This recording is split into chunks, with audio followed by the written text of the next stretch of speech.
So for people who don't know who Shorty is, I met Shorty back when I was in college, and he had it was called Shorty's Country Store? Was it called It's called Shorty's Country Ridge Store on Falls Road in Padonia at the little gas station at the bottom of the hill. Okay.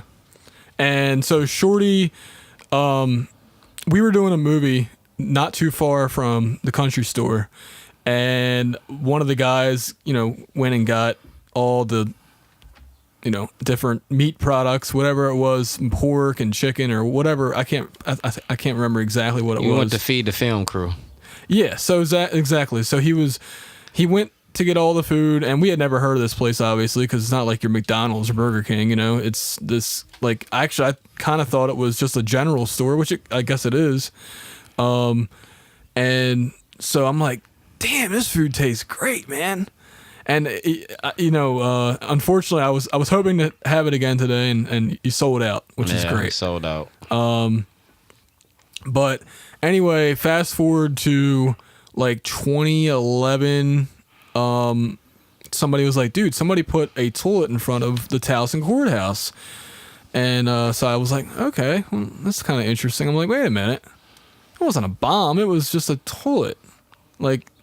So anyway, I somehow found out that, I know what it was. I looked you up on MySpace and Facebook. Right. Because the news had your name all over the place. Right. And I was like, wait a minute. I was like, country store. I vaguely remember that. And then I Googled Shorty's Country Store or whatever it was. And I'm like, wait a minute. I'm like, dude, I've been there at least like twice or three times. Like, I'm like, oh my God, man. I'm like, I was going to support you anyway. But the fact that I was like a customer of yours made it even more like. When you came into my store, I had a toilet in the store. The toilet was a political statement, was an artistic expression of issues that affect our community. The toilet was nothing but a prop for a movie and a prop for social justice. Okay. That's all the toilet was. I just thought it was an interesting decoration.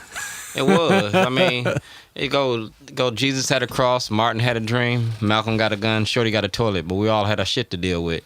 So I used to use a toilet as a metaphor in a metaphoric way.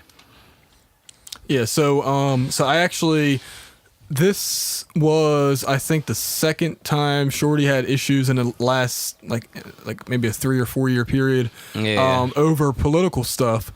And so anyway, I went to try to visit him in the Towson jail. Towson, and then you visited me at Spring Grove. Well, I did try to go to Spring Grove, and they were like, oh, they moved him this morning. I'm like, man. Yeah. So then for those anybody who hasn't visited anybody in jail before, there's only 2 visiting hours. I can't remember what it was. It's like sometime during the day and then during the night. So that I think let's say 1 o'clock and then 6 o'clock. So anyway, I had actually talked to Shorty on the phone when he was in Spring Grove, I believe, right, Shorty? Yep. Okay. So and I said, I asked, was anybody visiting? They're like, my lawyer was, and I think you had maybe 1 or 2 other visitors, but nobody really coming on a regular basis. My son came to see me on a regular basis while he was here in Baltimore. Okay, well that's good. So I was like, hey man, what's up? I kind of was getting I had seen your YouTube videos. I was going through those and seeing why would this guy put a toilet in front of a courthouse?